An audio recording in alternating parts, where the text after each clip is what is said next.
नमस्कार विश्ववाणी लाइव को स्वागत करुछि मु सरिता। आसंतु नजर पकाइबा विश्ववाणी खबर कागज हेडलाइंस पर।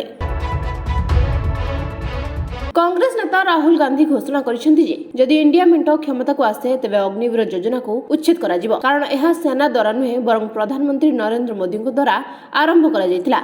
अग्निवीर योजना को इंडिया मेंट रद्द करिवो, जहाकि मोदी आनिथिबा योजना, सेना द्वारा नुहे। आमे शहीद को मध्यने पार्थक्य करबा को चाहुना। देश पई बलिदान देउथवा व्यक्ति को शहीद मान्यता दिया जिबा उचित, तांको पेंशन दिया जिबा उचित बोली से झारखंड रो गुलमार रे आयोजित एक निर्वाचन रैली रे कहिसेंति।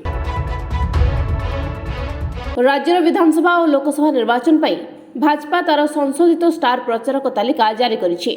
भुवनेश्वर एमपी अपराजिता षडंगी और पुरी एमपी प्रार्थी संबित पात्र समेत छत्तीसगढ़ मुख्यमंत्री विष्णुदेव साय और केंद्र मंत्री ज्योतिरादित्य सिंधिया एही तालिकारु बाद पड़िछन्ति। पश्चिमबंग शिक्षक नियुक्ति दुर्नीति मामलें शुणाणी करुवा प्रधान विचारपति डी.वाई. चंद्रचूड़ नेतृत्व में गठित खंडपीठ ममता बानार्जी सरकार को कठोर प्रश्न पचारिछन्ति। तेबे सुप्रीमकोर्ट कलकत्ता हाईकोर्ट को राय उपरे रोक लगाइछन्ति और सीबीआई को तदंत जारी रखिबा को अनुमति दैछन्ति।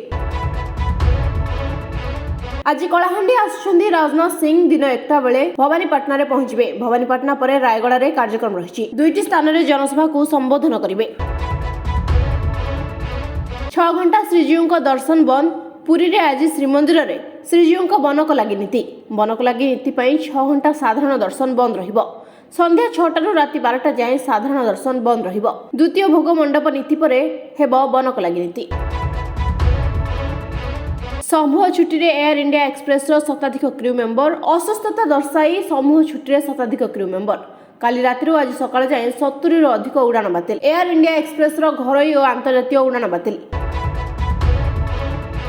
+2 छात्री को गणदुष्कर्म। ब्रह्मपुर रे निशा देई +2 नाबालिका छात्री को गणदुष्कर्म अभियोग। बैद्यनाथपुर थाना अंचल में घटी लोमहर्षणकारी घटना। 8 जण गणदुष्कर्म करथिबा बैद्यनाथपुर थाना रे एतला। आहुरी 4 दिन तातीर आश्वस्ति देई पारे काल बैशाखी वर्षा। आसंता 2 ରୁ 3 दिन जाए राज्य में झड़ वर्षार संभावना रही। विभिन्न स्थान में होई पारे हालुकारू मध्यम धरणर वर्षा। Bureau report Vishwavani live.